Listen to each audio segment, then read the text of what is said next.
Hello? Rescue hooks to rescue, Mayday! Get ahead, West. Fast, Mayday, what's your location? Get the panel out of here, hurry up! We need radio silence, baby. Water in that 2.5 inch line. 48 inch water in a 2.5 inch line. To the rope, to the rope. 35 in the rear, 35 in the rear. Welcome to the Emergency Traffic Podcast. Hello, and welcome back to another episode of the Emergency Traffic Podcast, where we examine and review firefighter line of duty deaths and the lessons identified from official reports. This is going to be episode number 85 in season 4. Hello, Denis. How are you today? Hi, Paul. It's the guys in the gallery again from the Muppet Show. Yay! Waldorf and Statler, it's us. We had another guy, but he had to bail out for medical reasons. So, you can tell we're getting old. I resemble that remark. Yeah, no kidding. Okay. A few current events here before we get into this week's episode, which is going to take us to the UK. Anyway, current events, and actually a subsequent to it too. So there was a container ship fire in the port of Los Angeles. Several hundred Los Angeles firefighters and apparatus and fireboats were used to suppress and cool the fires. They used the aerial ladders as standpipes to reach up to the deck level from the pier. Hazmat was involved, and they had to establish a 1-mile exclusion zone. They eventually moved the burning ship out of the port to remove the exclusion zone to allow cruise ships and other vessels to enter the port. Firefighting efforts continued for several days. They eventually transferred firefighting efforts to private salvage companies. I just read a report here this morning from another podcaster or YouTuber, Sal Macagliano. He does the what's going on with shipping. Anyway, and then today, another one in Delaware, a container ship fire that they're responding to as we speak. So these are a hazard that are coming to a port near you, and we don't want to have a repeat of what happened in New Jersey 2 years ago, where 2 firefighters died trying to fight a fire on a ship with no training, no equipment, and no good skills, and unfortunately they died. Yeah, and I'm reading this morning that there's quite a bit of noise in the public over the LA fire, about the fire department's notification systems to the public, severe delays in establishing an exclusion zone, and even worse delays in lifting it in a timely manner. So fire departments, I'm telling you, and based on personal experience, fire departments need to pay a lot of attention to the fact that when they're out fighting fires, it's not just them alone. There's the public all around them, and they need to include those people in the communications circle in a timely manner, because it really matters. Good point, because there was communication issues with the Palisades fire as well. There's been some reports out on that, and some gaps that were exposed after that. So we're going to see it again here for the port. So if you got a delay in establishing an evacuation zone as a fire department, and it's a hazardous incident, all you need now is somebody to become ill, claim it's because you delayed, they were exposed, and it was your fault that they were exposed, and now you're into a lawsuit, and there's a good chance they're going to win. So you've got a real problem if you're not paying attention to what I just said. East Palestine, Ohio, same thing. Yep, watch the NTSB reports on that. Very interesting, especially when the chemical company didn't agree with what the responders did, the specialists. Anyway, let's see. Other current events. 2 fire chiefs were found guilty in a civil trial for wrongful death in a 2021 residential fire line of duty death in Rock Falls, Illinois. The court awarded the family $31.5 million. The firefighter had been missing for 30 minutes before the incident commander was aware of the missing firefighter, and therefore they lost the lawsuit. The city was charged, and also under OSHA rules, and then now this lawsuit for the 2 fire chiefs. And there's an excellent statement from a lawyer that had been hired by the families, not a lawyer, from a firefighting expert that had been hired by the lawyer of the families to review the call and what happened and what went wrong and why they should be found guilty, and it worked. Another semi-trailer incident that was interesting. Semi-trailer truck leaked anhydrous ammonia at a hotel parking lot in Weatherford, Boone County, Oklahoma. Dozens of people were hospitalized, apparently due to a mechanical failure of a valve or a pipe.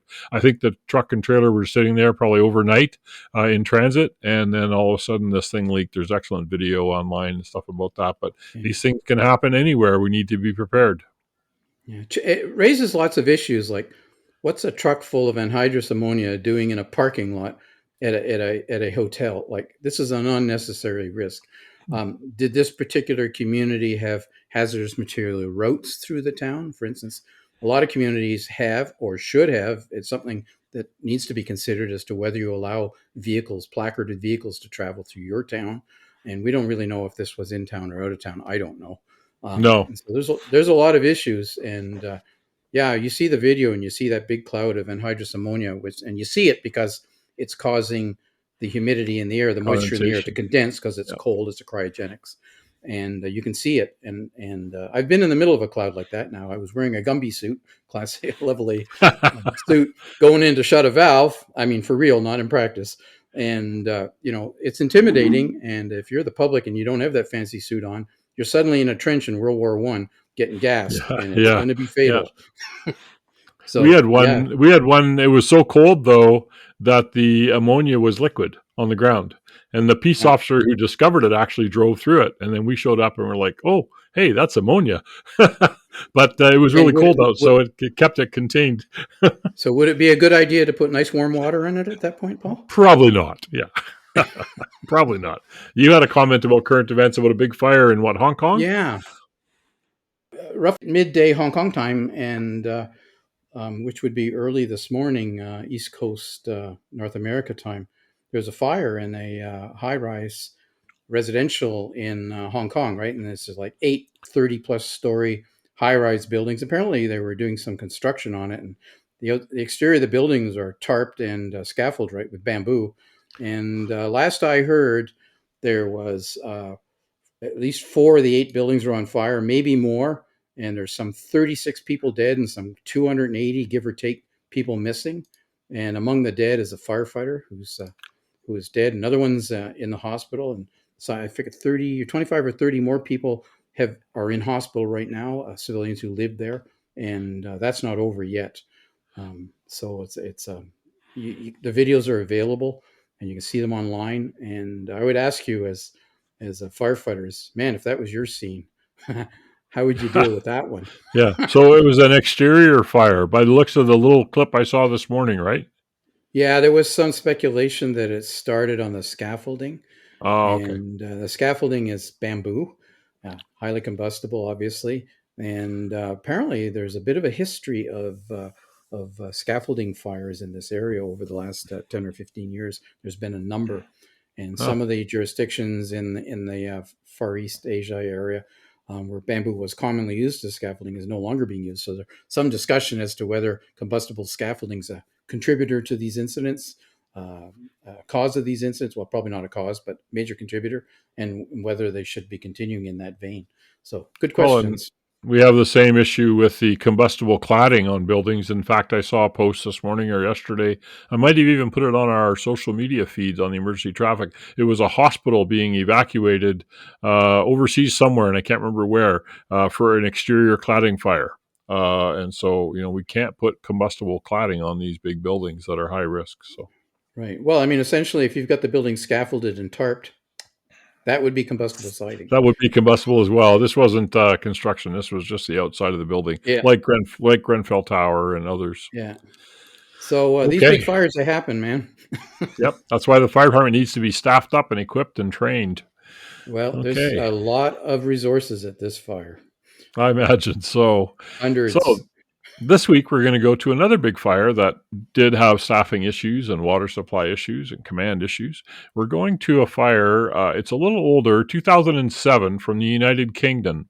And it's an incident that occurred over there in the United Kingdom. And it was a groundswell moment for the fire brigades in the United Kingdom because there'd been lots of changes before this to change their code problems and inspections and training. And then this fire happened, and that sort of reversed some of that. So this is all from the Fire Brigade's Union report. and also the building construction for the fire service Facebook page. They did a synopsis on this fire. 4 firefighters died tragically. Ian Reed, John Avarice, Ashley Stevens, and Daryl Yates Bradley died at a fire in Atherstone-on-Stour, Warwickshire, on the 2nd of November 2007. It was the worst incident of multiple firefighter fatalities in the UK since the 70s. Unfortunately, there's been many more multiple fatality firefighter fires in the UK. We've done a few of them on the podcast, and we'll do a few more. Do bear with us as some of the terminology they use in the UK, such as watch manager and other things, we'll try to clarify as we go through, but it's a little different, but it's basically the same as what we do here. I wanted to say the Fire Brigades Union does the investigations in the UK for firefighter fatalities. So they don't have like a NIOSH in the States. Of course, in Canada, we don't have anything. It's just a coroner's report sometimes. So anyway, this Fire Brigade Union report based on this incident. Right. The things I've noticed about those FBU reports, Paul, is they don't spend a lot of time doing graphics. So drawings and situational awareness type stuff. Like this is the second or third one we've done on this. And yeah, there's pictures, but not a lot of the location. Yeah. Yeah. So that's not their focus. Their focus is a little bit different than giving you the full picture. Right. The operation of the fire officers and firefighters is all what they focus on, but you don't have a good view of the scene overview. So the location was at Wheelmoor, Atherstone Limited, which is a company, hangars number 1 and 2 in the Atherstone Industrial Estate, which is on Shipston Road, Atherstone-on-Stour, Warwickshire. So Warwickshire is the location. They have lots of other names in the UK. And this is an old Air Force 2 kilometers base. south of Stratford-on-Avon, right? 2 kilometers there south you go. of Yeah, that's a good name. Just so you know where it is. So. Some famous guy was from Stratford, right? Yeah. Yeah, some guy wrote a couple of novels, very popular. The area which the property involved in the fire was considered the ground and first floors of a sandwich panel construction building, in that it had insulation in between the panels because it was a vegetable packing warehouse with approximately 135 employees, 95 production staff, and 40 office staff. So just for clarity, the first floor means the first floor above the ground floor. So here in North America, we'd call that the second floor. So just for clarity, because that could throw you off. Yeah, it could. I was confused when I was reading it, for sure. That's right. The nearest fire station to Atherstone-on-Stour is 4.2 miles by road to Stratford-upon-Avon. Property falls within the Warwickshire Fire and Rescue Service area, and they have a predetermined attendance for a fire of 2 pumping appliances, so 2 engines, unless previously identified as a special risk, or if there's persons reported trapped, then they'll respond more. So it was a 2-engine call. This had neither, so 2 appliances or apparatus were mobilized. The county is protected by 550 full and part-time members of the Warwickshire Fire and Rescue Service who respond to a variety of emergency incidents such as fires, floods, road traffic collisions. They staff 17 fire stations and deploy up to 30 engines. Warwickshire Fire and Rescue Service is predominantly a rural brigade with 19 stations, 4 of which are whole-time shift stations, so full-time, 3 day crewing stations, so they staff them during the day only, and 2 retained stations, which is we call part-time on-call or volunteer.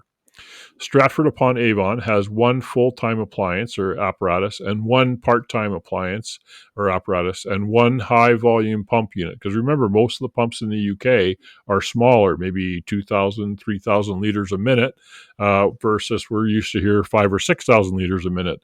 And then they have a high-volume pump unit if they do need the higher flow. That's a special truck. The incident type, the crews were attending the incident fire in a large commercial property is how the call came in a storage packing area on the first floor. Watch manager or captain Ian Reed was 44 years old. Firefighter John Avarice was 27. Firefighter Ashley Stevens was 20. And firefighter Darren Yates Bradley was 24. So I'm going to give you a little bit of a timeline here. And the thing to notice out of this, there was some significant delays. And we'll try to explain what happened. So this fire, around 1720 hours on a Friday afternoon in November of 2007, a fire alarm panel at the facility activated and indicated that a detector was operating in Zone 11, which was the food storage and packing area. So this is a vegetable processing facility, basically, where they clean and package vegetables. An employee then telephoned the engineering manager, who was not on site, but he then returned to the site. So the alarm goes off, an employee gets on the phone, calls the engineering manager. When the engineering manager arrived back at the premises, they were being evacuated, but he could see no evidence of fire. So first thing he did was he went in and silenced the alarm. Within 10 to 20 seconds after he silenced it, the alarm reactivated. So the engineering manager then decided that he was going to go and investigate in the food storage packing area, which was the Zone 11, and he found a small pallet of packaging materials on fire. He proceeded then to empty a 6-liter with a 5-gallon, no, it'd be small, that 2.5-gallon, right, Paul? Foam extinguisher, and used a carbon dioxide extinguisher to try putting the fire out. He then went outside to get the assistance of some warehouse staff, and together they all returned to the food storage packaging area to find the flames from the pallet were now reaching the ceiling. They then decided to withdraw and decided at that time to call the fire service. So at 17:35 hours, so 15 minutes of messing around, after the fire alarm panel had activated, the Gloucester Fire and Rescue Services received a call reporting a fire in hangars 1 and 2 of the Atherstone Industrial Estate in Atherstone upon Stour in Warwickshire. I should point out to you that Gloucestershire is not the same county that the fire service is in. This is a county that's further west. So apparently the 911 services are handled for Gloucestershire and Warwickshire out of Gloucestershire. So the call goes to Gloucestershire. And so then probably common dispatch service, I'm guessing. Yeah, Saskatchewan here in Canada is like that too. They almost all the fire departments are dispatched out of Prince Albert, one city. I'm not sure if all, but maybe not the big cities, but all the small guys are all dispatched out of one place. Yeah. Now Warwickshire's on the west side of it's on west side of the county, so it's nearer to Gloucester, but it's not in Gloucester by any means. So Gloucester established from the caller that it was a building on fire and that normal operations at the premises were the washing and packaging of vegetables for the supermarket retail outlets. So they're making up these, the blister packs, if you will, plastic wrap, foam trays, cardboard trays, baskets, whatever they are, for the retail market, right? So they're going out to the stores. When you go in the store and buy your vegetables in a little package, that's where it came from, one of these packaging warehouses. So contact with the caller was terminated, but they did have a mobile phone number available. I'm not sure what that means. I guess they could have done a callback, but they didn't, I guess. So at 17:37 hours, Gloucestershire Dispatch informed Warwickshire Fire and Rescue Services of the incident. So they passed it off to Warwickshire Dispatch. So the building alarm was at 17:20. The 911 call was at 17:35, 15 minutes later. And it isn't until a little bit later that they finally get paged out. Yeah, 17 minutes after the initial fire alarm. Yeah, so Gloucestershire did not pass on to Worcestershire all of the information received, Warwickshire, excuse me. Hangar 1 was also locally known as Bomford's, that would be the company name. The original part of the building was a World War II aircraft hangar, which was extended in the year 2000 by its then owners, Bomford's Limited, essentially doubling the size of the original hangar. In 2005, Bomford's refurbished the existing building and began construction of this further extension of a large steel frame building, increasing its overall size to approximately 150 meters. The local authority building control, in other words, the building department, never issued a completion certificate for the extension, although this is not unusual, suggesting that the building was never completed to the point where a final inspection would have gone through. So any requirement for fire protection or enclosing combustible construction or any of those things, no guarantee that anything like that was finished. This is a large warehouse. You would think there'd be some type of code requirements around that. So a completion certificate was never issued. And while they were in the middle of the construction, Bomford's went into bankruptcy. So maybe the building was never finished. Yeah, so I'll just cover that. The building was 150 meters by 69 meters. Thanks, Denis. Let's see. In August of 2007, so just a few months later, after the bankruptcy, Atherstone purchased the business and was the new owner at the time of the incident. The interior of the extension was still incomplete, as you mentioned, Denis. Good guess. The new extension was of steel frame sandwich panel construction. It had 2 levels with some wall and ceiling partitioning on both levels, created using Eurobond 100mm Rockwool sandwich panels. The first floor constructed was 38mm chipboard fixed to C-section floor joists, so little metal floor joists that were fixed to the steel beams. This created a 500mm void between the floor levels. All the That's a sandwich foot panel and a half. yeah, the all sandwich panel joists on ceilings and walls were finished with plastic cover strips to comply with hygiene regulations, and the office areas were timber stud partitioning with standard drywall. At 1741, so we started at 20, so we're 21 minutes after the fire alarm panel first activated, 6 minutes after the call reporting the fire was received by dispatch center, 2 appliances from Stratford-upon-Avon, a ladder and a tender, a ladder with a quint, basically, and a tender, were mobilized for a building fire at hangars 1 and 2. The first crew arrived at the incident at 1751, so 31 minutes after the fire alarm panel was first activated and 16 minutes after the initial fire call to the fire So and the rescue fire's been service. burning all this time, see? So. Right. Yeah. And of course, the alarm system had to detect it first. So the lighting and weather conditions were dark and dry. The temperature was about 5 Celsius. The only artificial lighting was from the internal premises that provided and the lighting that were on the truck. So it was a very dark and stormy night. Well, it wasn't stormy, but it was a dark night. On arrival, the watch manager became the incident commander, and he was faced with a large property with internal lights on and no obvious external signs of fire. He was met by the engineering manager, who told him that there was a pallet full of cardboard on fire on the first floor and that there weren't any people inside the building. The engineering manager also told the watch manager that the power and ventilation systems had been isolated, and he had attempted to extinguish the fire with a 6-liter foam extinguisher and a 2-kilogram carbon dioxide extinguisher, which were left by the doors to the fire compartment. I want to say something about the UK. That's interesting. Where they have extinguishers, usually they have 2 or 3 extinguishers in the same location, and you can pick what you want, dry chemical, foam, or carbon dioxide, and they all be there, and they put big labels on them. It's actually kind of cool. I like it. They're expecting people to try to put the fire out. The part they missed is call the fire department first, then try to put the fire out. Well, the part they missed was having the building alarm system automatically connected to the fire service. This is true.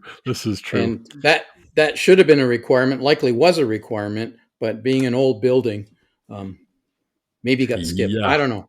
Yeah, no, it's a pet peeve of mine. I was volunteering at a local theater company and helping them with some of their risk management stuff. And you got an alarm system? Oh, yeah, we got a security alarm. Says, you got a fire alarm? Well, no. I said, so you want the fire call to come in at 3 a.m. when the police officer happens to drive by and see smoke coming out? Anyway, I've used that line so many times in my life.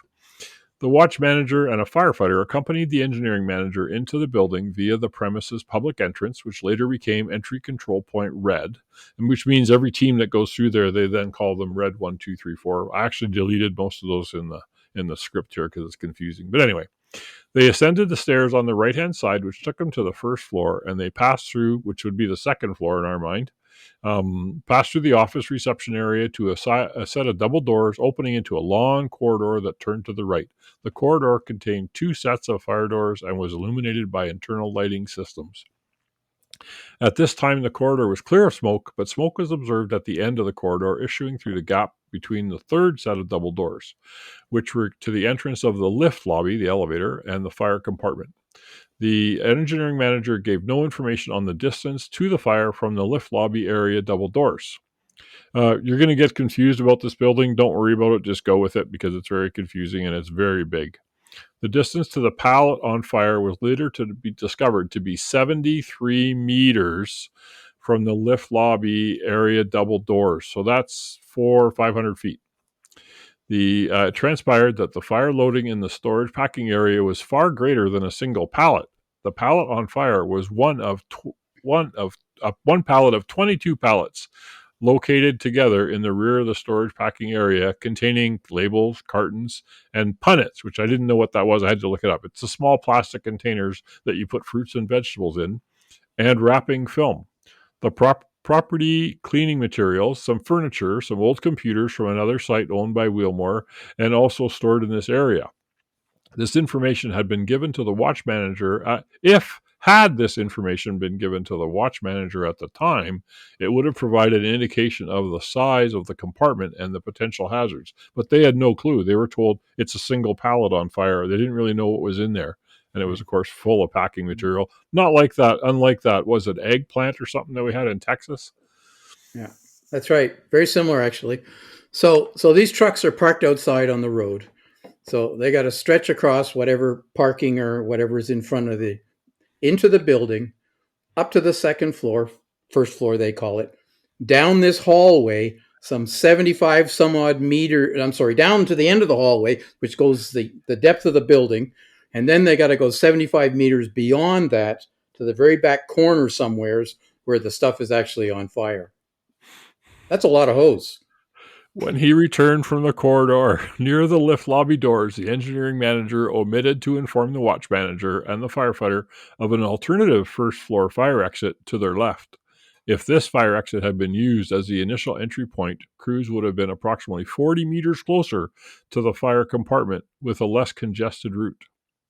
This entrance was later used by crews from Hereford and Worcester Fire Rescue Service, which became BA Entry Control Point Green. The three firefighters connected both appliance hose reels, because we're talking 1-inch hose reels. That's Denis Prevost's favorite method of water distribution.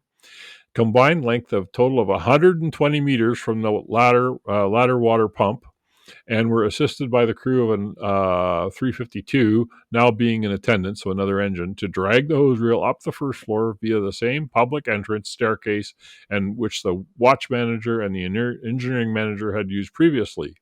The watch manager decided to commit 2 firefighters, donned in breathing apparatus with the extended hose reel, BA Team 1. They were committed to the fire compartment. The watch manager, without wearing BA himself, accompanied the BA team to the corridor leading to the fire compartment on the first floor, because remember, it wasn't very smoky. I just want to talk about the hose stretch. I do. Seeing as you said my name. Trigger. So, okay. So how long was this hose stretch, Paul? 120 this meters. Whole stretch was 120 meters. So that's what is that in feet? That's 400 feet. 400 feet. And I not quite. Okay, 394 feet. So interestingly, though, what kind of fire flows are typical on those? So I was curious about that because we've had this discussion before. It's high pressure, therefore it flows more. So I actually looked it up on quite a few UK sources to see what typically they flow. And they're typically flowing 100 to 125 liters a minute on those lines. And 100 liters a minute is 26 US gallons a minute. So 26 to 30 US gallons a minute is what they're flowing out of that hose. My comment on that is, my guys would never go into a building. The smallest line we carried flowed 600 liters a minute, and it went up from there, which is 160 to 180 US gallons a minute. We'd flow 600 to 800 liters a minute. So these guys, not only very long lines, but they're easy to handle, right? It's a 1-inch, it's on a reel, so a small hose that's easy to handle, easy to carry around. And it is under high pressure, but it's still not flowing a lot of water. So I have issues with that. Always have had. And you're in a large warehouse with a significant fire, and you're coming in with a booster line. Gas cooling, the Swedish fire nerd. Anyway, I'm not sure that was an issue here. Maybe it was. Where was I? They donned the breathing apparatus. They committed to the fire compartment. The watch manager, without wearing BA, did that. Yeah, okay, good. En route, he briefed the team that there was a pallet on fire and they were to locate and extinguish the fire. They thought it was a simple job, right? It's a pallet on fire. Come on. That's why you could go with a little hose. BA Team 1 took the hose reel, proceeded along the corridor, at which the same time was clear of smoke, through the two sets of double doors which had been previously propped open with fire extinguishers. When they reached the end of the corridor, they were faced with a further set of double doors leading to the lift lobby area, which they observed wispy smoke emerging through the doors around the edges. Through the door, BA Team 1 found that there was zero visibility and proceeded on their hands and knees. We're going into a warehouse, zero visibility, hands and knees. Progress was extremely slow, and they had to keep returning to their lift lobby double doors to pull more hose from the reel into the fire compartment. One of the firefighters, because remember, it was only a two-man team, in the BA team found a pallet to prop the doors open to stop the hose reel from becoming jammed in the doors. Unable to locate the fire, BA Team 1 requested the thermal imaging camera. A camera was brought up to the first floor by the watch manager, where part of the way down the corridor he met BA Team 1. The BA team then used the camera within the fire compartment. The screen appeared to be blank. Both team members checked this, although when they were panning in the process of passing the camera between them, one of the firefighters recalled seeing a flash of red on the screen when facing the double doors. So it was hot in there somewhere. Might have been a very even temperature in there, which will cause the BA team, the thermal imager to go gray. The BA team estimated that they had managed to travel about 5 to 10 meters inside the compartment on their hands and knees, and because they were becoming low on air, they decided to exit the building. Meanwhile, outside, the engineering manager informed the watch manager that a large water tank was on the far side of the building containing approximately 16,000 liters of water, because there's poor hydrants. This is just having a chat about the attack team, the manning. It looks like there was a 4-person crew on the first truck that arrived, and 2 of the guys were packed up in BA. The officer on the truck was not, and that would leave the pump operator behind. So they stretched their line in, and there was just the 2 guys in BA that did the actual entry in through the final doors at the lift lobby. And meanwhile, it looks like the officer didn't actually go in the fire compartment with the crew, and actually went all the way back to the truck to get a tick camera. So he was gone for quite a bit of time. So it's just the 2 guys in this large warehouse on fire by themselves with a very small hose line flowing low flows of water, it looked like, before he finally got back with a tick camera, and then they decided to bail out. So I'm not sure that was necessarily good tactics, but anyway, that's what they did. So now we're going to talk about what happened about an hour after the fire alarm was activated. So between the time stamps of 1819 and 1830, so a 10, 11-minute period there, the 2 firefighters from the crew of 352, Appliance 352, were instructed to form the second BA team, Team 2. They were instructed to take the 2 60-meter lengths of hose reel from the water tender 352 and connect them to make a 120-meter length. So that's a 400-foot length of hose. And to lay the second extended hose reel to the right-hand side of the corridor up to the doors of the fire compartment, but not to enter. They were then instructed to liaise with BA Team 1 when they emerged. So they were talking about doing a handoff, and with the second line there too. And following the passover information, they were then to connect their additional hose reel to the original one, making a 240-meter length. So that's pretty long, like just short of 800 feet. That's a very long, very small hose line. I wonder if they'd had done flow calculations on that length of hose. Anyway, so they were going to attach all that together and attempt to locate the fire. So clearly they anticipated that the first team, who had stretched all the way to the back of the building and was now stretching back forward again, didn't have enough hose. And they were going to attempt to locate the fire. So the firefighters in BA Team 2 said that this occurred just outside the fire compartment, and they were told to take care. It's hot in there. So that's when they did the changeover with BA Team 1. So BA Team 2 advanced into the compartment. They were on their knees, and they were doing gas cooling. In other words, shooting water at the ceiling as they progressed. And they had water droplets coming down, which would indicate that it's not hot enough at the ceiling to vaporize that tiny bit of water they were putting up there. Again, nothing could be seen on the thermal imaging camera. BA Team 2 then advanced about 3 or 4 more yards, and when the firefighter was gas cooling again, and this time there was no return of water droplets, which made him think it was either a very large room, because he not hitting the ceiling or shooting beyond where he could feel it come back, or that it was very hot. He then gave 4 long pulses with still no water droplets returning. BA Team 2 were concerned and felt that something was just not quite right. One firefighter told the other, "Let's just soak it." So I did, and we were hit with a wall of heat, which made me fall into my belly. So threw a bunch of water into very high heat. The water expanded, steamed out, and came right back on them, because they had done no ventilating at this point, as far as I understand it.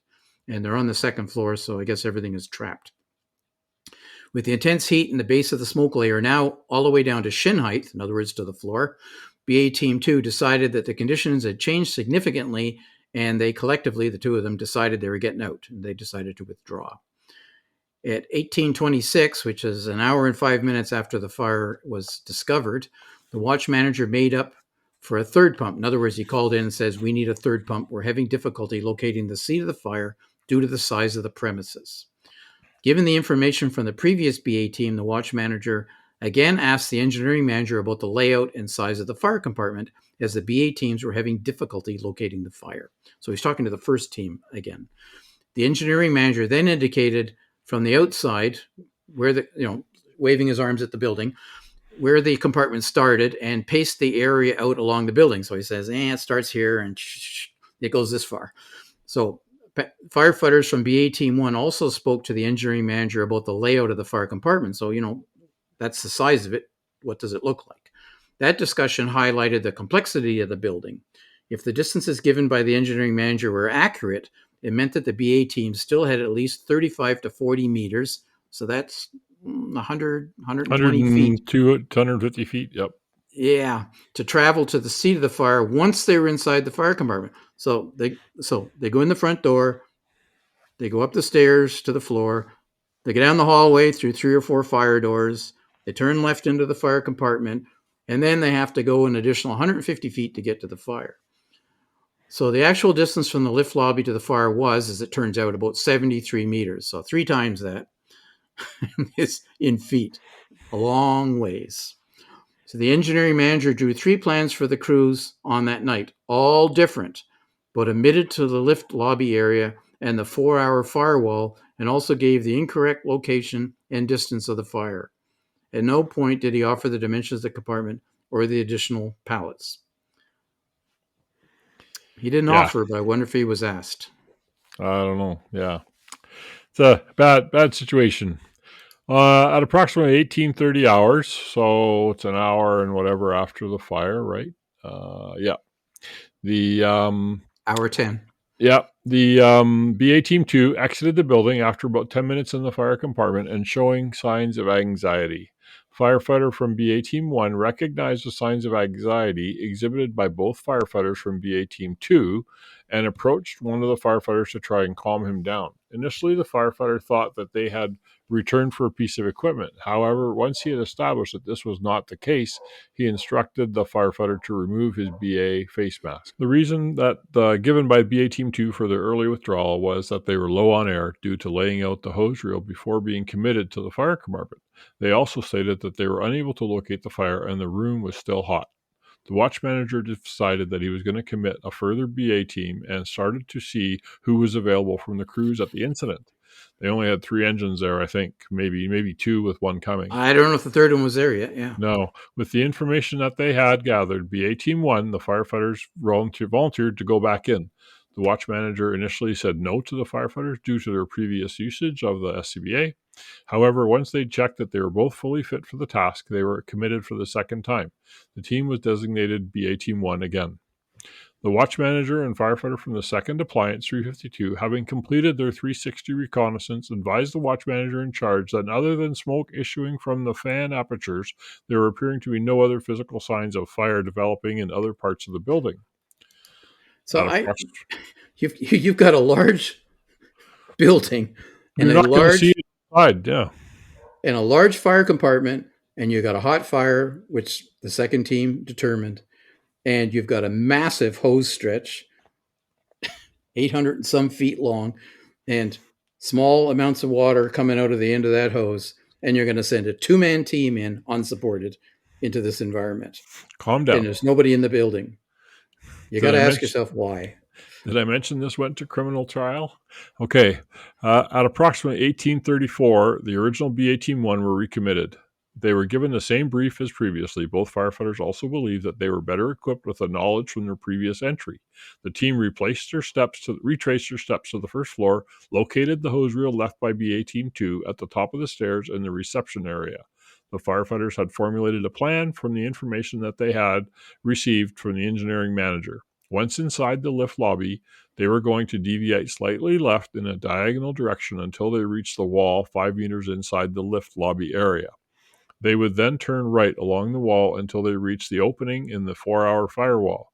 This method would be repeated to reach the end of the 9-meter wall, which leads to the fire on the plan drawn by the engineering manager. They believed that the fire would be approximately 10 to 15 meters past that wall, although it was established since that the engineering manager was wrong about the location of the fire. With this plan in mind, they thought that the objective was achievable. However, their main concern was preventing the team from becoming lost. The watch manager in charge followed BA Team 3, the re-entered BA Team 1, basically, up to the first floor and noted that the smoke at this point had spread approximately halfway down the corridor towards the reception area, but it was still possible from a crouched position to see a few meters into the fire compartment. BA Team 3 entered the fire compartment and found that there was thick black smoke down to the floor, which was even hotter when they passed the lift lobby wall. BA Team 3 could hear things falling from the ceiling. One of the firefighters' helmet torches, that's a flashlight, became entangled in cables, believed to be from the lighting systems which were hanging down. These were surface mounted in plastic conduits, and it took quite some time to free the firefighter from the cables. The conditions were so poor he couldn't see the cables, where the cables were coming from, but he saw something white floating in front of him, which he believed to be a light fitting. They both experienced an increase in temperature at this point. The second firefighter stood up to step over the cables and could feel a further increase in temperature. Back on their knees, they took the same route as before. The firefighters reached a triangular-shaped structure, which was hot. They radioed the breathing apparatus entry control officer for information about the identity of what this might be. Firefighters described the conditions. My ears were slightly burning through my flash hood, and my hands were starting to get scalded in wet gloves. Yikes. So the BA entry control officer then asked the engineering manager what the hot triangular object was and for any other information he might have. The engineering manager stated, I don't know of anything that could be triangular. I think there may have been a pallet truck up there, but I'm not sure. As there was no additional information available to assist BA Team 3, and with the conditions deteriorating, the firefighters decided to withdraw, and at approximately 1850 hours, so now this is an hour and a half after the alarm, approximately an hour and a half after that alarm panel had gone off, they exited the building, leaving the hose reel in the reception area. So they pulled a nozzle back, or what they call a branch pipe, or a jet, actually, I guess they call it on these little lines, back to the reception area and still not having located the fire. During the debrief with the watch manager night shift, so there's a change of shift happening here because remember this happened late in the afternoon, the firefighters stated that it was the hottest fire that they had been to for years and there was zero visibility inside the fire compartment.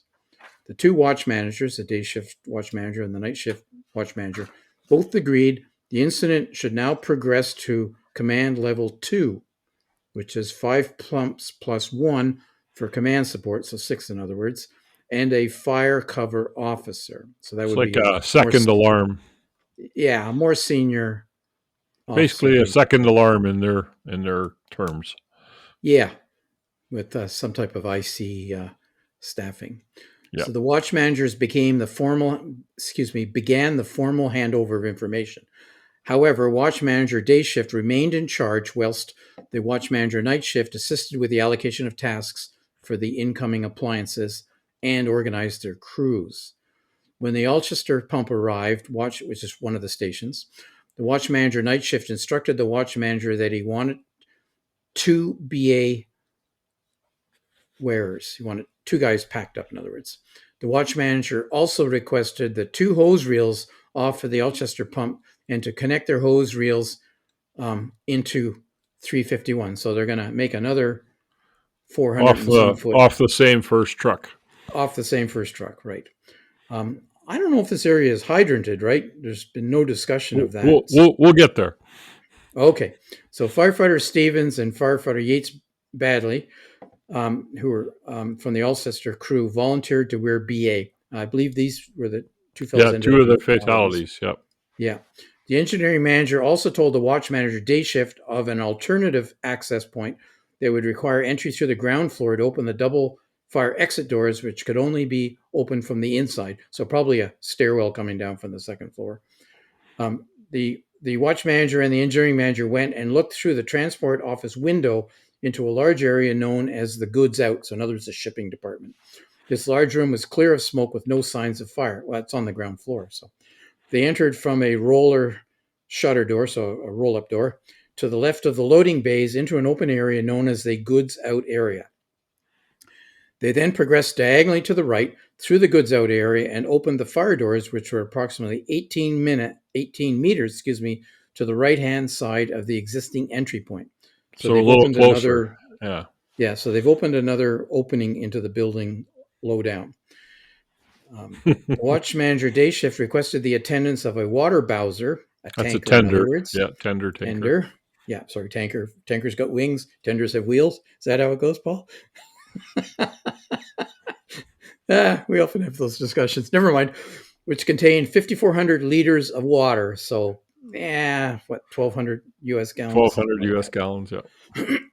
So, a single axle. It was unclear if the on-site water supply would be available or suitable. Remember, they had that tank, water they tank mentioned at the back of the building. Water consumption in the fire ground was not excessive. They're using a tiny little line. And appeared that the water... Like that one. How long does a 2,000 liter tank on a truck last if you're pumping 20 liters a minute?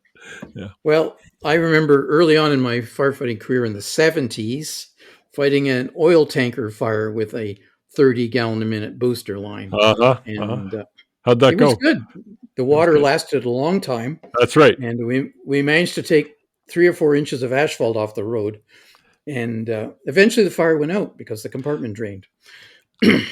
My first fire department. First fire I went to, and I opened the nozzle up to 125 or whatever, and the chief came around and said, turn that down, never more than 30 gallons a minute. I said, yeah, but we're not going to be able to put the fire out. Never more than 30 gallons a minute. We're out of town. It's like, save your water. Save your water. Yep. And we were at enemies from then on. Yeah. Bill Redicop. Yeah.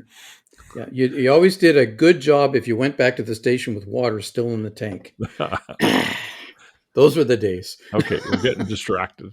Okay, no fire hydrant had been connected. The nearest 2 fire hydrants were located on the A3400, which is a Shipton road, and there would be one 260-meter hose lay directly across a field, so they would have to hand stretch this hose across a field and through a hedge, I might add, if you look at where this is, with the hydrant post showing 75-millimeter water line. So only a 3-inch water line anyways on this hydrant.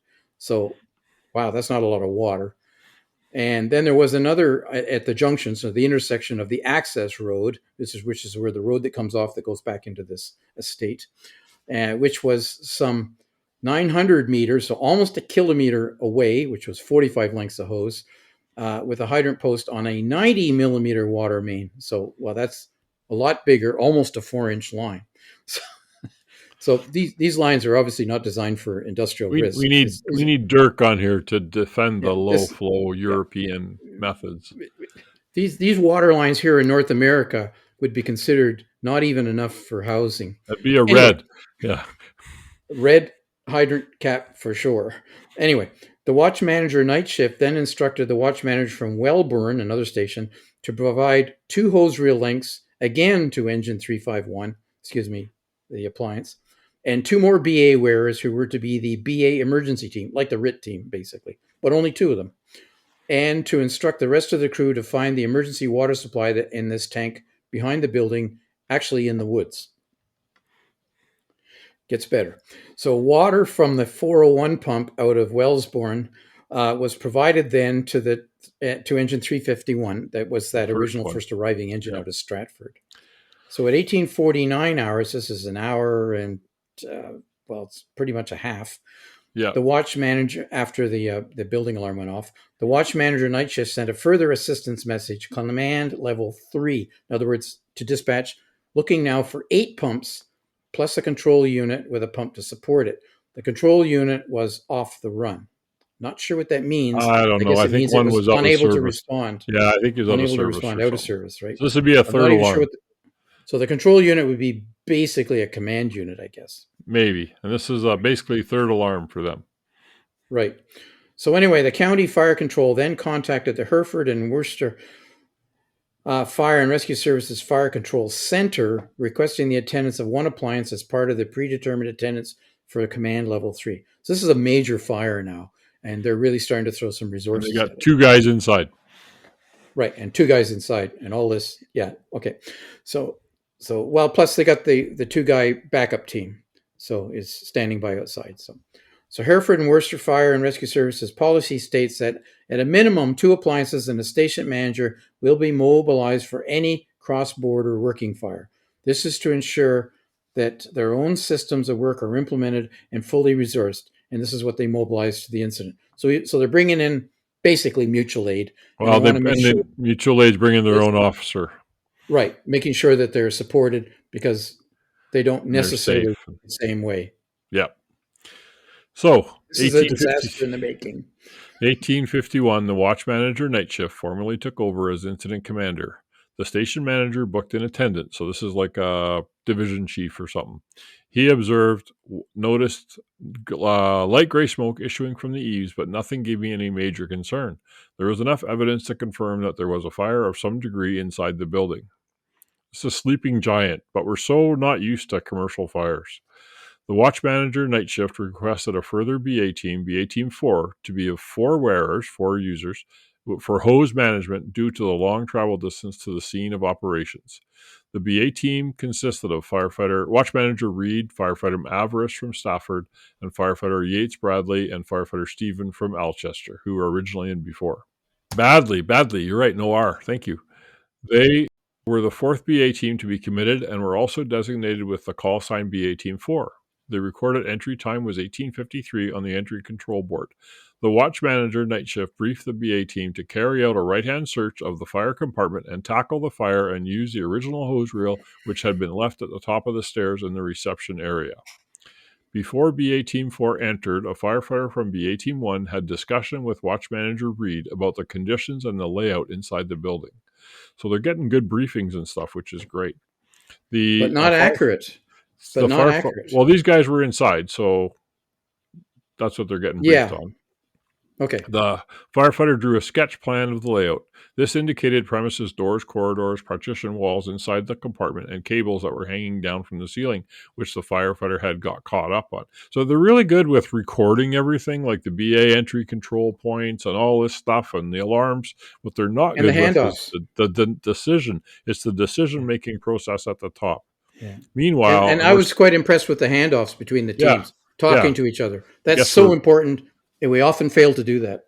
We're Monday morning quarterbacking here, but it's just to learn from these tragedies. I mean, this is the thing, is we need to learn from these tragedies. Yes. Meanwhile, a firefighter recognized additional water was required and started to ferry appliances from the holding area, would be staging in our mind, so that the water from the onboard tank could be used. So they're just draining all the trucks that are on the scene in the meantime. Right. At 1900 hours, so that's an hour and 40 minutes, the station manager took command of the incident from the watch manager night shift. So that's the district chief. He instructed on-site water tank to be located and examined to see if it could be used to provide water. The tank was located in the woods, but the connection type was found not to be compatible with fire service connection. There's your pre-planning for you, right? If you have a big water tank, and you might use it for fire suppression, we should have a pre-plan to use it. Which might mean having adapters or requesting the facility to install a connection or something, right? My emergency management fire inspector hat talking. Yeah. The approximately 1907, BA Team 5 consisting of another mixed crew from 2 different stations were committed. Their brief provided by the watch manager night shift was to enter the building with a second hose reel and carry out a left-hand search upon entering the fire compartment. So these other guys were doing a right-hand search. These guys were told to do a left-hand search. After searching the canteen area on the left off the corridor, BA Team 5 went through the double doors to the lift lobby. The smoke was down to the floor with zero visibility, and the heat was described as being intense, a punch on the nose, like an oven by BA Team 5. The crew manager leading the team noticed the hose reel already going through the double doors and then off to the right. While gas cooling by the double doors, the crew manager could hear BA Team 4 communicating with each other about 45 degrees in front of him. The communication sounds gave the crew manager the impression that everything was as it should be with BA Team 4 at that time. About 2 or 3 meters inside the compartment, BA Team 5 were unable to pull sufficient hose reel to continue into the fire compartment because the one's shorter than the other one, right? The first one Yeah, was remember longer. the first one was 2 hose reels attached Yeah. together, 800 feet, and these guys are only pulling 400 feet. So enough to get there, but not much beyond. Yeah, the firefighter who had the handheld radio tried to contact the BA control entry point or entry control point officer for more hose reel, but he received no reply. He also commented on the conditions being hot and the confusion of hearing several messages from unidentified voices. The team returned to the corridor to pull more hose reel through. It appears that there had been a problem with the hose management somewhere in the corridor.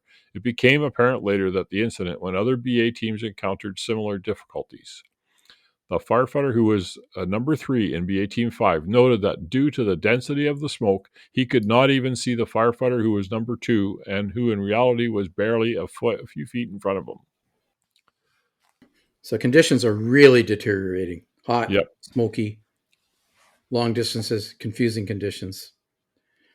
Anyway, returning to the fire compartment, the crew manager entered the compartment and traveled about 4 to 5 feet, so 1.5 to 2 meters, and carried out a dynamic risk assessment.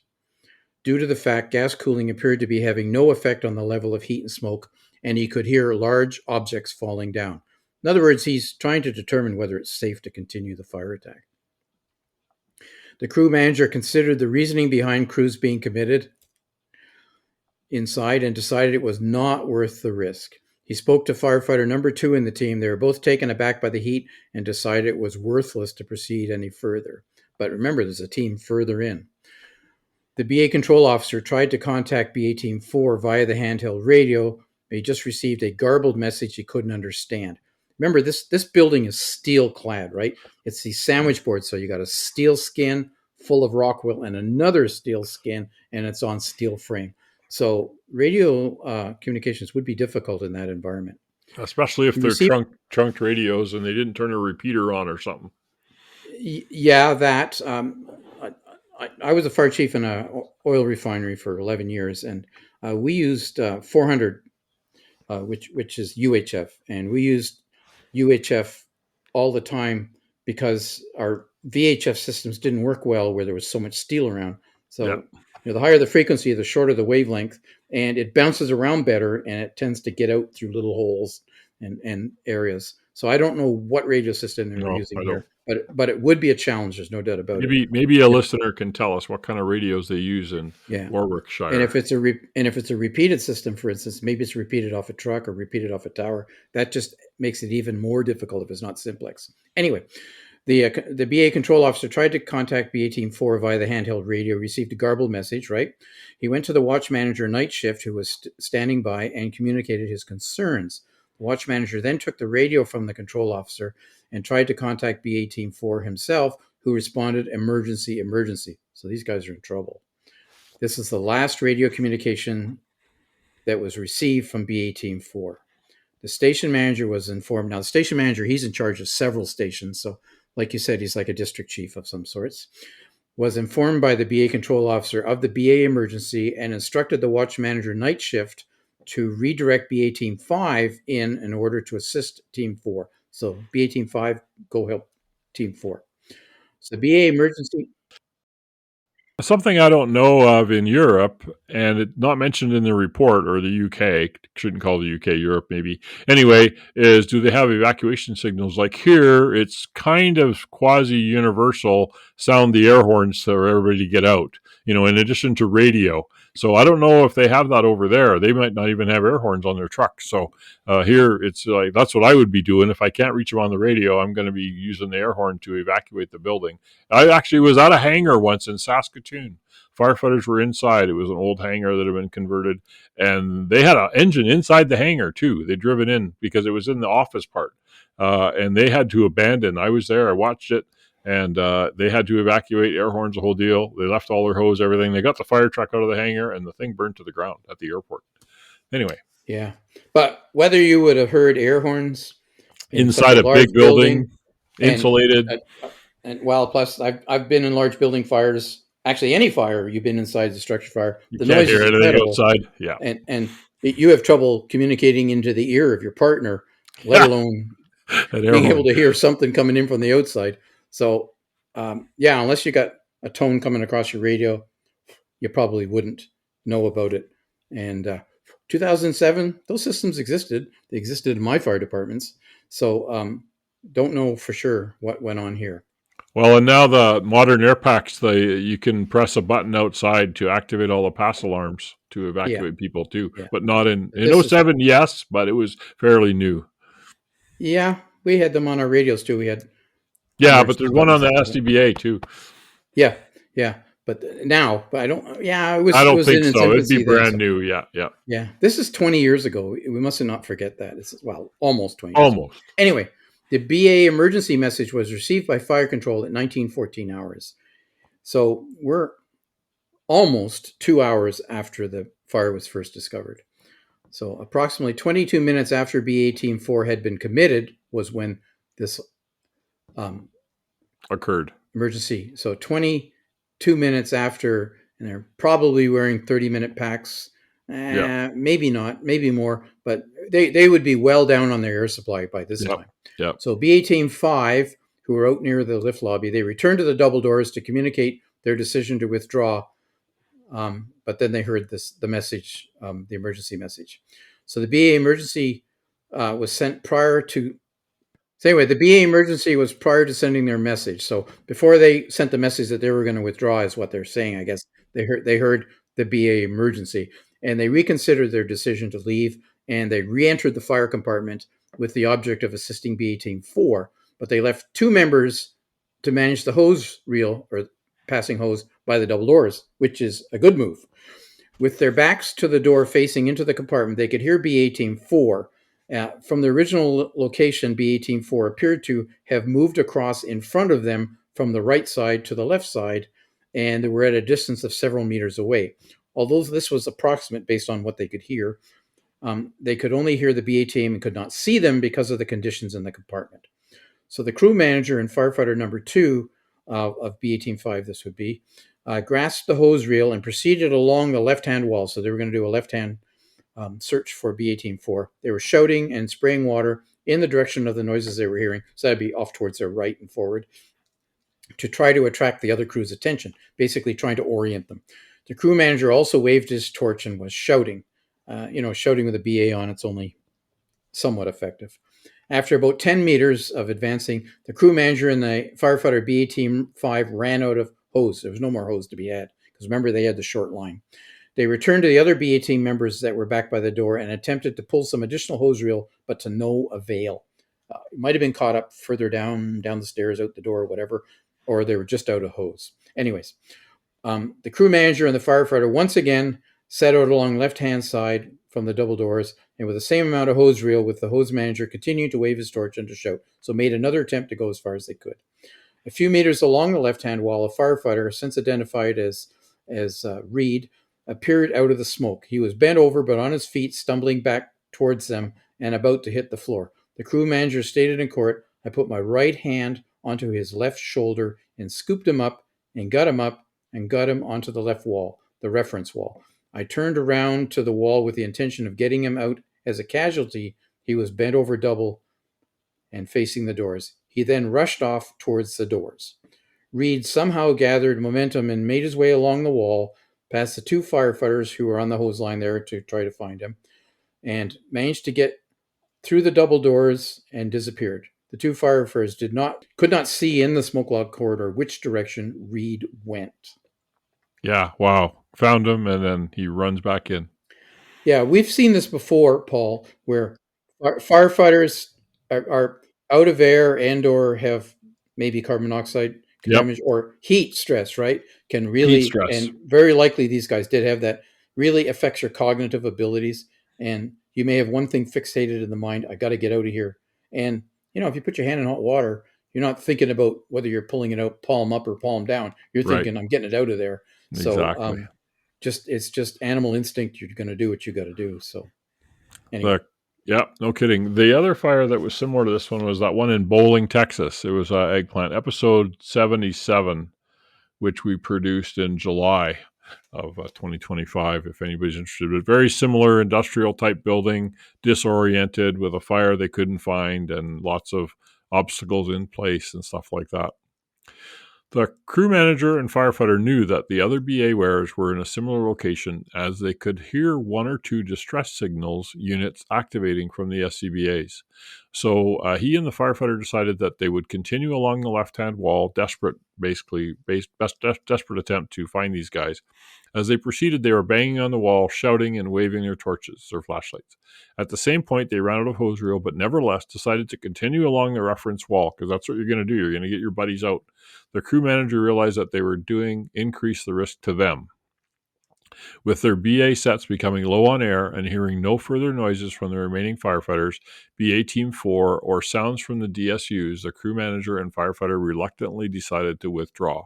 They reported that they had left the hose reel where it was for 2 reasons. Firstly, as a means for the remainder of BA Team 4 to withdraw should they be able to locate it. The other reason was that they were too knackered to bring it out. Making their way back to the corridor towards the reception area, BA Team 5 came across BA Team 8, another BA team. The firefighter leading the team asked BA Team 8 if a firefighter had passed them. A firefighter from BA Team 8 replied no. The firefighter from BA Team 5 said he must be somewhere between where they were and the fire compartment. So they're looking for Watch Manager Reed, who had, ran out, bent over, back into the smoke. BA Team 8 continued along the corridor and passed the second set of double doors. At this point, either the hose became snagged or it was at its full extent, full length. They could hear a DSU sounding, so they decided to split the team into teams of two teams of 2. Firefighters remained on with the 45mm jet. Yay, finally, although still too small for a warehouse. Whilst the other 2 firefighters continued along the corridor until they came to another corridor which went off to the left just before the double doors of the lift lobby area. They proceeded a short distance down this corridor where they found Watch Manager Reed, so he'd gone down the other corridor. There was no left in Watch Manager Reed's cylinder by looking at his gauge, and the fact that the BA set low pressure warning whistle was not operating. So these were air packs that have a whistle instead of a bell. Either way, there wasn't enough air left to drive the whistle to make a noise. And so maybe it had it already didn't have gone into alarm, gone through the alarm, and it was done. Nobody heard it, when he was exiting, so he was probably already out of air when he did the dash. Yep.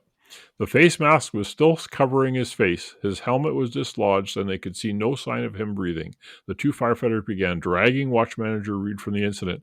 And if I recall correctly, every one of these firefighters were on air with no air left, and they left their masks on. They didn't take their masks off, which I think I would have tried. But anyway, it might have been fatal too. The 1925, the BA, and might be their training. Maybe they're trained to never take it off. Where here we used to get trained, like if you have to, take your mask off and try to breathe through your jacket or something like that.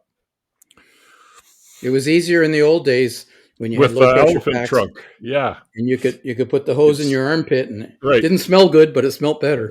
That's right.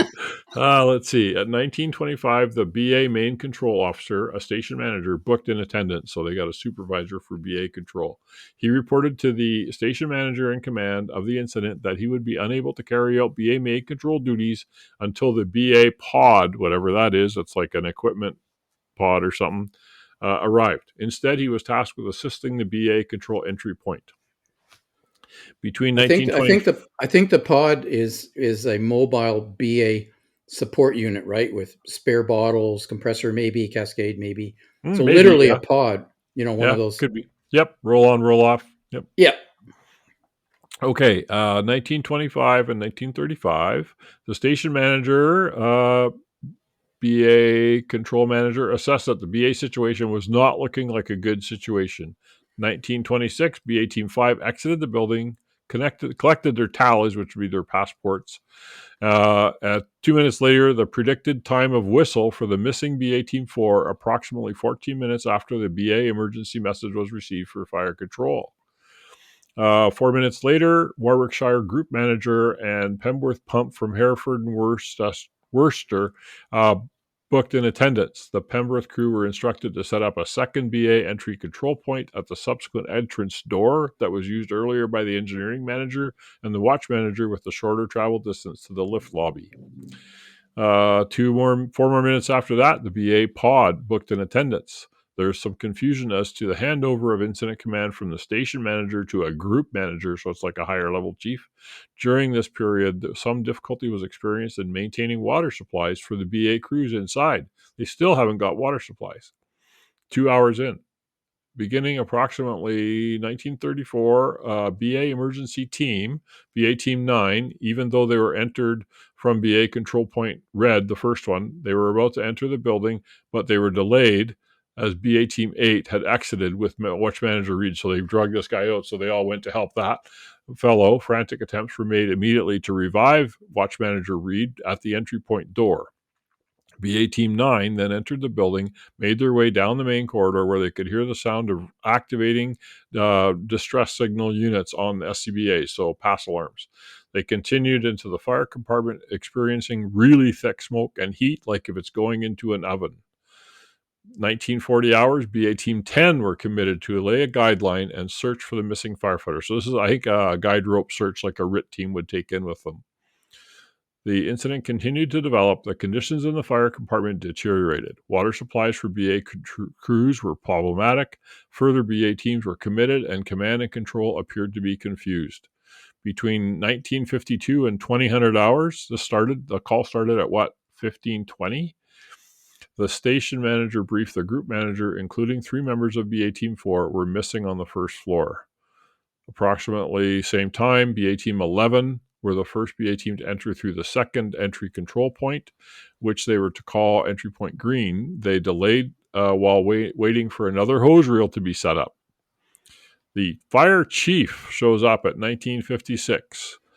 Between 1956 and 2010, BA Team 12's committed. They were delayed by no water. 2 hours, Watch Manager Reed was taken to ambulance by hospital by ambulance. 2010, the station manager, who was main BA control, established main BA control. He believed there's only one entry point to the operation before BA main control was set up, and the second entry point was designated white, and he believes, so there's total confusion about this, about the BA and operations and where they're going in and out. At 2012, group manager sent an informative message. Building is used for warehousing, approximately 200 by 300 meters, fire and roof. Attempts made by crews to source reliable water supply. 3 firefighters unaccounted for. Oscar offensive mode. So he's changing modes, maybe. I don't know what Oscar means. Oscar, maybe just because it's O. 2037 to 2051, BA Team 13 is committed. 2 of the team enter the fire compartment area, crawling on their hands and knees towards a sound of DSUs still sounding in the heat, where they found 2 firefighters opposite to the entrance of the lift. The casualties were both on their backs, with one slightly overtopped the other, and their torches were still on. Their BA set gauges showed 0. Both still had their face masks and helmets on. There was no firefighting media or nozzle or hose line with the casualties, and no debris around them. 2051, BA Team 13 informed BA control officer that they had located 2 casualties. This was almost an hour after BA Team 4 had been committed, and half an hour after the BA emergency had been declared. The BA team felt the casualties and found them to be stiff. They considered the casualties to be DOA and should be left in the area as a potential crime scene. They were too low on air to remove the casualties from the building anyway. As they were withdrawing, they became concerned that the noises they were hearing from the building seemed to be coming from above them. As they were leaving the lobby, they heard rumbling sounds becoming louder. It sounded like a collapse. 2 further BA teams, 15 and 14, were committed by the group manager to attempt to remove the casualties, but after entering, they withdrew themselves due to the deteriorating conditions. At 21:10, Deputy Chief Fire Officer sent a message confirming, assuming command, details as before, 8 BA in use, search being carried out on the first floor, which is really the second floor. 2 casualties have been located and being brought out. 1 person still unaccounted for, location of fire not yet identified, offensive mode. 2014 amended, 3 persons still accounted for. 5-6 minutes later, a further informative message was sent to the deputy from the deputy chief following dynamic risk assessment based on information from BA crews. Internal floors and ceilings are in danger of collapse. All BA teams withdrawn. Water supply now located. Water relay being set up using high volume pump. Delta mode. The bodies of 3 remaining firefighters were recovered 4 days later. So they went into basically defensive, Delta mode defensive. Right. Tragic. Yeah. So they weren't killed by a collapse. They were killed by getting disoriented, lost, and overcome by environmental conditions. Run out of air. Lost and run out of air. Yeah. So we were earlier talking about the size of the hoses and the flow rates, and there was a brief comment in there that talked about at least one 45 millimeter line in there. And a 45 millimeter line would be the smallest attack hose line, for instance, that I had in my department, and which is equivalent to 1 3/4 inches. So that's a bigger line, again, a residential house fire type line. And looking on, I was checking at what type of a typical flow rate they would have out of that size line in the UK, and I found several references to around about 300 liters a minute, give or take, for that size of a line, which is too small by half flow rate for that size line. That's only about 80, maybe a little bit more, 80 US gallons a minute. So that's still way too small, I would suggest, for that size line. And for a building like this with the fire conditions, I mean, you need master streams essentially to handle a fire like that. You're not going to take those in with a 2-man crew, that's for sure. No, 2,000 liters a minimum on mini monitors or something. That's where this robot. Yeah. Where's the robot? Bring it up. No, not a robot. Sorry, remote operating monitor. I don't want to upset Dirk. It's not a robot. It doesn't think. Yeah, let's not get into a discussion on that today. Okay. We'll never get that one. It's going to be a long episode anyway. You can always turn it on and back on and off again. Anyway, we're going to talk a little bit about some of the conclusions. So the first thing is about an incident risk management plan. So fundamentally, the events on that fateful evening of the 2nd of November were a catalog of organizational systemic failings. This is coming out of the union's report. Yep. The disaster started with a failure to deliver an effective incident risk management plan prior to the incident. In other words, a pre-plan where you're going to decide whether you can actually even fight a fire in a building like this if there's no risk to people for rescuing. Anyways, which should have identified hangars 1 and 2 as a significant risk to firefighters. Why? Size, complexity, fire load, water, resources. Do you have, like how many appliances and staff you need? All of those things would be in there, right? And that responsibility lies not only with the Warwickshire Fire and Rescue Authority, but with the central government, so the government of the county, I guess, to ensure sufficient funding is in place to deliver an effective, monitored IRMP. So the firefighters at this scene, right, would have been a combination of full-time paid firefighters and what they call retained, which are volunteer firefighters or part-time firefighters. So it would have been, a combination of those with all the people and the appliances that were assigned to it. Anyway, a risk information fire plan would have also been available if the IRMP, Incident Risk Management Plan process, had been applied correctly. With the correct application of the IRMP process and sufficient funding, risk information and resources required to deal with such a significant risk would have been in place. Subsequently, this would have also highlighted the training required to deal with such an incident to bring it to a safe and satisfactory conclusion. Now, that's pretty much a union viewpoint on this incident, is to be able to fund and provide sufficient staff and equipment to deal with this type of fire. I would say that there's also probably an alternate viewpoint on that. And the alternate viewpoint would be, is these are the staff and resources you have. You need to know what you can and cannot accomplish with them. I don't know if you could probably ever staff this type of incident adequately to deal with it in an area where there was no water supply and such a large risk Yep. and hazard and an incomplete building, right? It's yeah. it's allowing the fire to get into the structure. Yeah, and you had building staff there who should have been experts and knowledgeable about the building and weren't. The building engineer, only gave them partially correct information. Why is that? Where was the plan that would have contradicted his recollection of what the building looked like? Like, just none of that was there. So that's all problematic. Following the operational assessment of service delivery in 2006, Warwickshire Fire and Rescue Services were made aware of areas for improvement with regard to full risk profile of Warwickshire. So basically community overview. If this process had been completed, the Fire Operational Assessment of Service Delivery database, fully populated with current data, the toolkit used correctly, would have contributed to that incident risk management profile process. This large piece of work was several years away from completion due to lack of resources within the Warwickshire Fire Rescue Services. Short title for that: wasn't a high enough priority.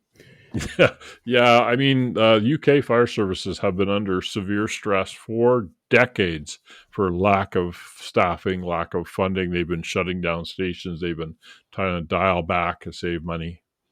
Yep. That's their reality. It's unfortunate, but then you got to start looking at what you're there to protect, right? And what's the first thing? You got to protect yourself. Yep. Anyway, training within the fire service was also a significant factor that contributed to the failures within the organization. The areas that were identified were predominantly surrounding the functions that were carried out on at this fire on the evening of the 2nd November 2007. There were risk information, risk assessment, breathing apparatus procedures and command, and control and incident command. There were all issues there with lack of training, in other words, mistakes made. Quality assurance of the training delivered in the fire service had also been identified as a significant issue. The risk assessment, the Warwickshire had a service order that details procedure for operational premises risk assessment. A building of sandwich panel construction has seen a significant hazard requiring the minimum of production of an O2, whichever that is, information card, so a preplan, possibly a more detailed fire plan of the premises because it's a high-risk building. The procedure failed on 2 occasions. First, the local building control at planning stage that didn't have permits, remember, to occupy, where all the hazards aligned with this type of construction should have been identified. Secondly, as a result of a previous incident, a fire safety officer carried out an inspection of the premises due to fire safety issues that were identified. During his inspection, it was recognized that the building was sandwich panel construction.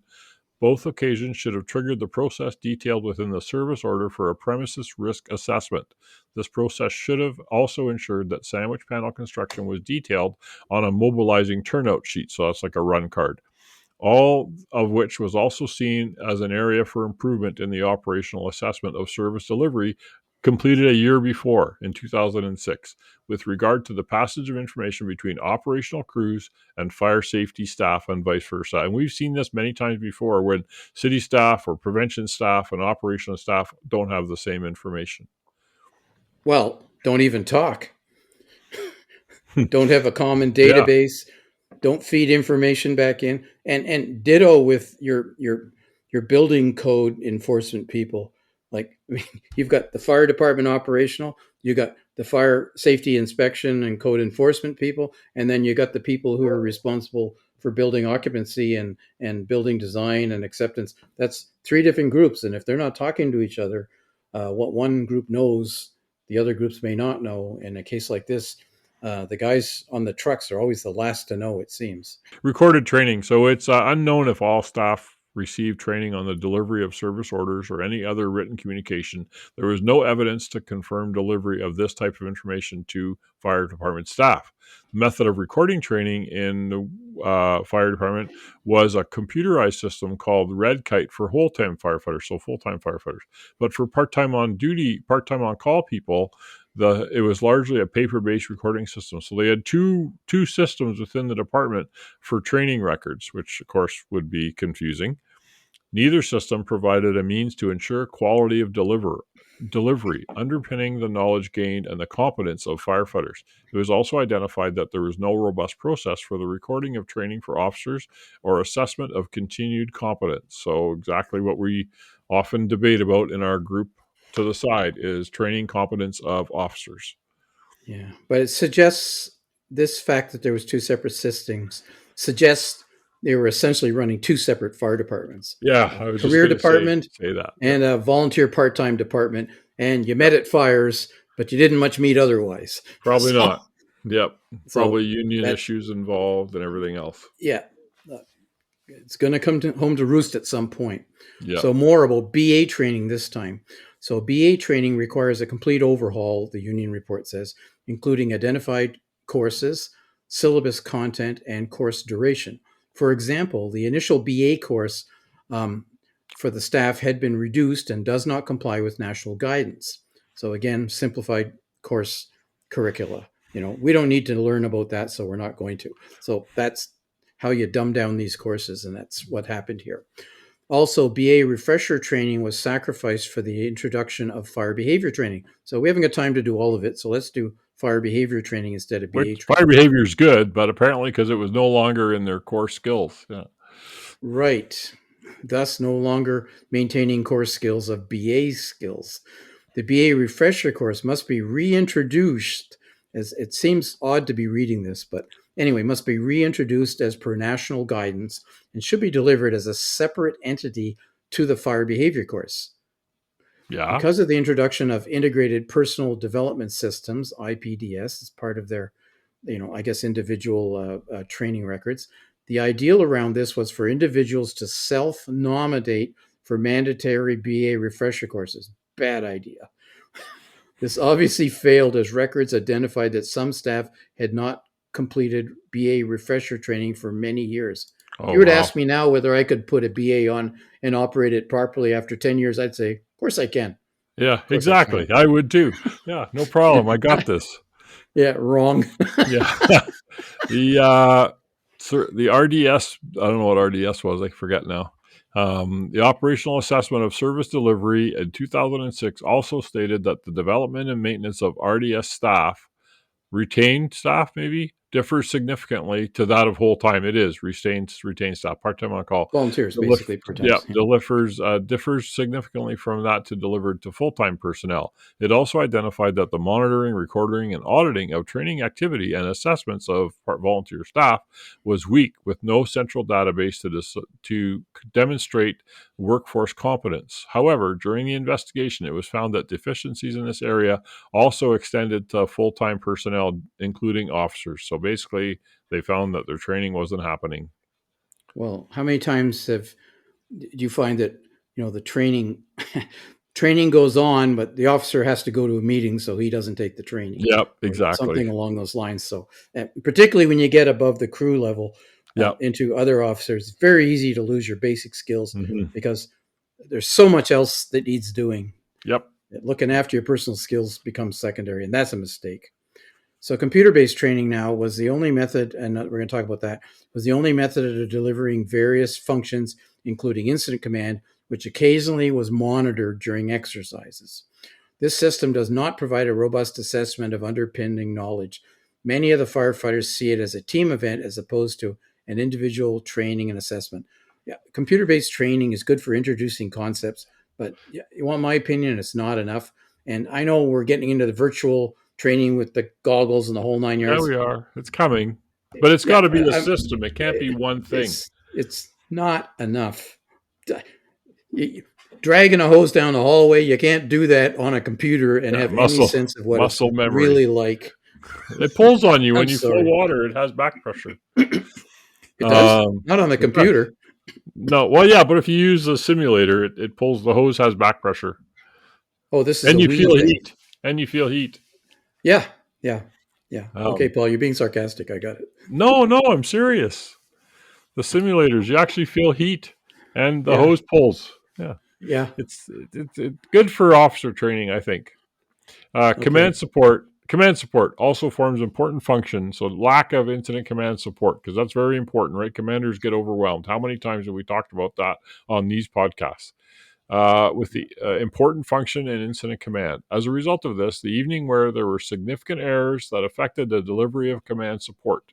In the fire service, the fire department is limited training delivered in command support, especially in the completion of risk assessments. Therefore, there was no written evidence recorded of a risk assessment during the offensive operations of the incident.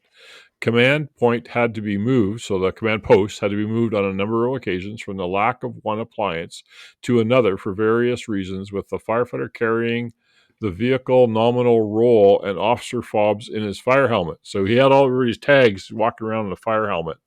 Furthermore, there was no sector commander or dedicated crew identified for the additional support or command support as the incident progressed. This incident easily would have had a safety officer, an interior division, and a water supply officer at the least, and Entry staging. control officer.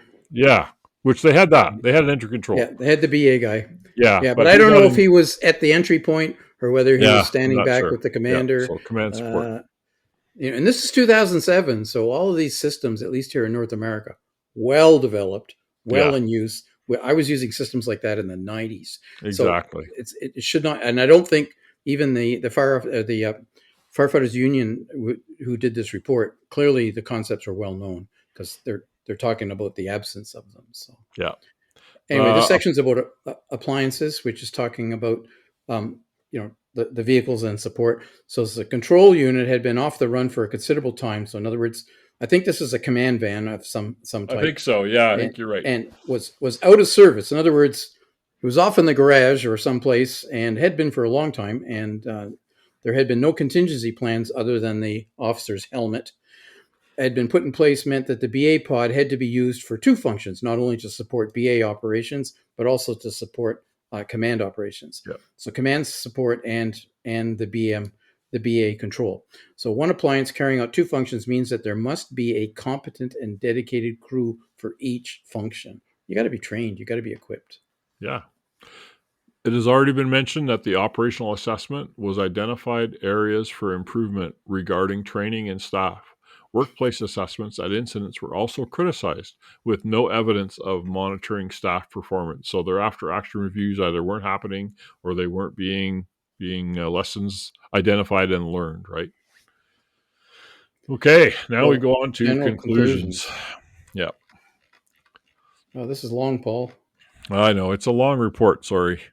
Every firefighter accepts that there exists an element of risk associated with the work that they're required to undertake. However, that comes with this expectation, that belief their employer will have done everything within their powers to minimize any potential and foreseeable risk that does exist by carrying out exhaustive risk analysis, planning, and resourcing and exercise in the form of an incident risk management plan.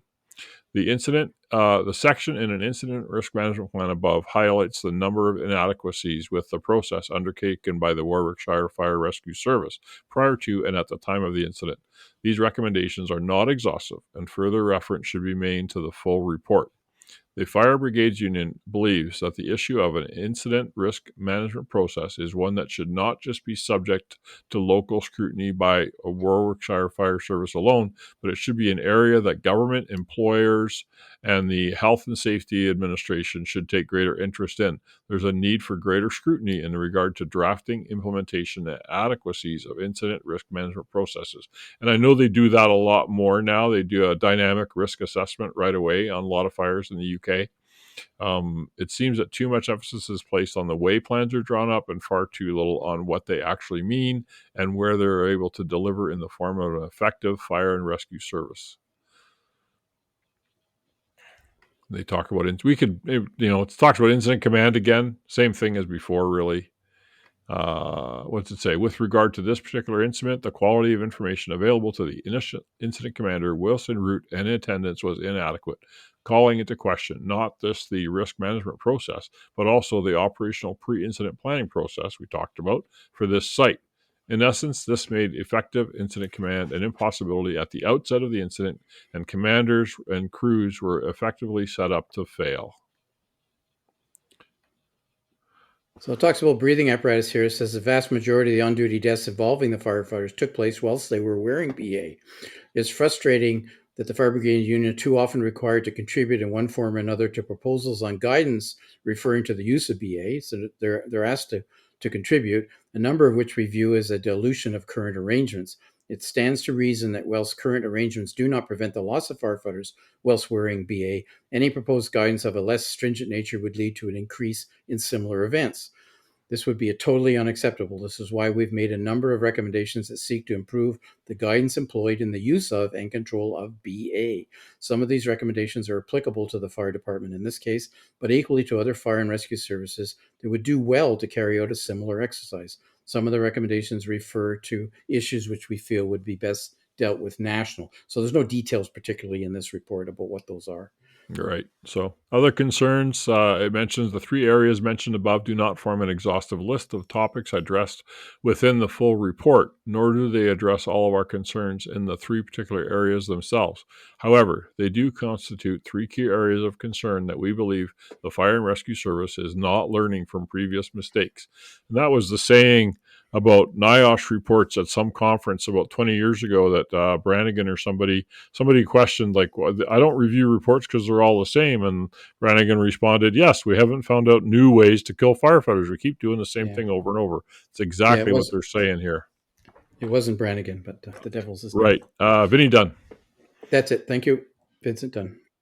All too often, when incidents such as these are dissected, as they often are, we do draw comparisons to other incidents. Until such time that all concerned acknowledge this and make a concerted effort to address the underlying issues, the Fire Brigade Union remains gravely concerned that similar tragic events will take place in the future. And actually, these words they didn't know it, but then there's been a whole bunch of deaths since 2007 in the UK. Exactly what they were worried about here. Yeah. I'm actually shocked in this that they don't talk about initial tactics of sending 2 firefighters in by themselves with a small diameter hose line. Not at all. And extremely long hose lays. There's no discussion of that at all. Although they did mention that they had 3 main concerns, and perhaps those 3 main concerns would have addressed other issues that we saw. Maybe, yeah. Like going in without a tick and going out in large buildings, without multiple crews and search lines. You could get out again. Yeah. All of that. Yeah. So here's the aftermath. So 3 officers from the Warwickshire Fire and Rescue Service would face charges of manslaughter by gross negligence after these deaths. Arson was suspected as the cause of the blaze. The fatal fire was the largest loss of life for a fire brigade in the United Kingdom in 35 years. Fire officers cleared over the Atherstone warehouse death, so they were actually cleared after the trial. 2 fire officers have been found not guilty of manslaughter of 4 colleagues who died tackling the blaze at the Warwickshire warehouse.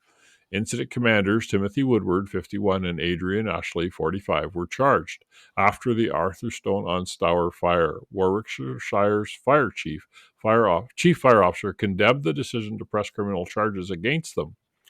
Firefighters Avarice, Stevens, Yates, Badley, and Reed died as a result of the 2007 blaze. The prosecution had alleged Mr. Ashley and Mr. Woodward, who were in charge of the operation, were criminally responsible for the needless deaths of the men. Mr. Ashley, a watch manager from Nuneaton, was accused of breaching his duty of care by risking the men's lives when no other lives were at risk in the blaze. Mr. Woodward, a station manager from Leamington Spa, was alleged to have breached his duty of care by not stopping the deployment of the men. I always think of the fire chief in Worcester, Mass., where he stood in front of the door and said, "No more today," after losing 6. Both denied manslaughter by gross negligence. 3 of the men died in the fire while Mr. Reed was rescued but died later in hospital. Roger Day, the expert witness for the defense, had charged that the views of Dr. Michael Dennett, a fire consultant called by the prosecution. Mr. Day said there were no set rules regarding fighting fires and entering buildings was among them. He said decisions were made at the scene of the fire.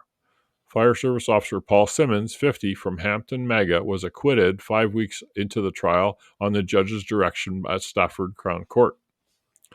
Reading a statement outside the court after the trial, Mr. Woodward said, it was the acquitted men's sincere wish that the dead men's families had their questions answered and they could now move on with their lives. Graham Smith, the chief fire officer for Warwickshire, led the criticism of the decision to prosecute. He said that Mr. Ashley, Mr. Simmons, and Mr. Woodward were treated like common criminals. He called for the Home Office and Ministry of Justice to investigate how and why the prosecution was allowed to proceed. Mr. Smith said it's crystal clear that these cases should have never been brought to court in the first place. The defense solicitor said there had been systematic failings at the fire service involving management, training, and equipment, but the decision to prosecute 3 men was misjudged and ill-advised. He says the police should have made greater efforts to catch the arsonist and should have prosecuted the building owners. Well, there is something to that. The Fire Brigade Union said it was absurd that the arsonist who started the fire had not faced trial while the fire officers had. Yeah, difficult incident, eh? Well, and it did sneak up on them, right? We're going to a pallet fire in a warehouse, a big hangar. How hard could this be? Yeah. But then they found out there's no water. It's 800 feet away to the fire. They got lost. The building wasn't quite finished, and they used residential fire tactics on a commercial structure. Yeah.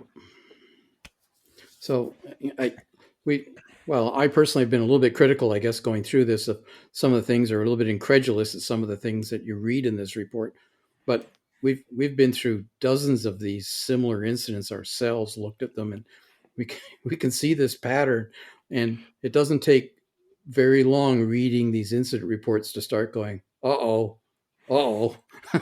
start going, why was that decision made? And I mean, we weren't there, but we can somewhat visualize how it was made. And you wonder what they didn't know. Well, and this is the whole purpose of the podcast, is that, they got tricked by a place they weren't familiar with, responding to a nothing call, a pallet on fire. Okay, we'll take care of this with tank water and a quick hose line. Oh, it's a little further away. We got to double our hose line. We only sent 2 guys in because they'll handle it. But then they got lost and the plans were, so they got hooked into this, and they thought residential tactics in a commercial building. And that's what we want people to remember, is that if you're faced with something where the numbers aren't quite adding up, give yourself a minute and think about it and wonder, am I doing this correctly, or should something be changed? And fundamentally, if they had done this risk assessment pre-plan of this building beforehand and had the information and been prepared to deal with an incident in this building specifically, I think a lot of decisions would have been quite different that day. Yeah, and exactly. The outcome could have been quite different. So it all goes back to putting that time in ahead of hand. And if you look at this area, I mean, this is, one of the major buildings that should have been of interest to the fire service in that area. And it's quite interesting that they did not. Although the life safety risk is maybe minimal. It's not a high risk business. So as long as people can get out, but the thing is they were fooled by what the call was. Yes, but risk a little to save a little, risk a lot to save a lot. What was at risk here? The firefighters. Nothing. Yeah, firefighters. Yep. Thanks, everybody, for listening to another Emergency Traffic Podcast. We hope you continue to find these informative and insightful. Sorry if they're a little long, but we really want to put you at the scene so you know what's going on, so you can make your own judgments. As Sergeant Phil Esterhaus said on Hill Street Blues, let's be safe out there. This is so another tragic learning experience, with a bad outcome. But I hope there's something you can take away from this. I hope there's something that you learn from this, and you can prevent something similar happening to you. Thank you.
what's going on with shipping?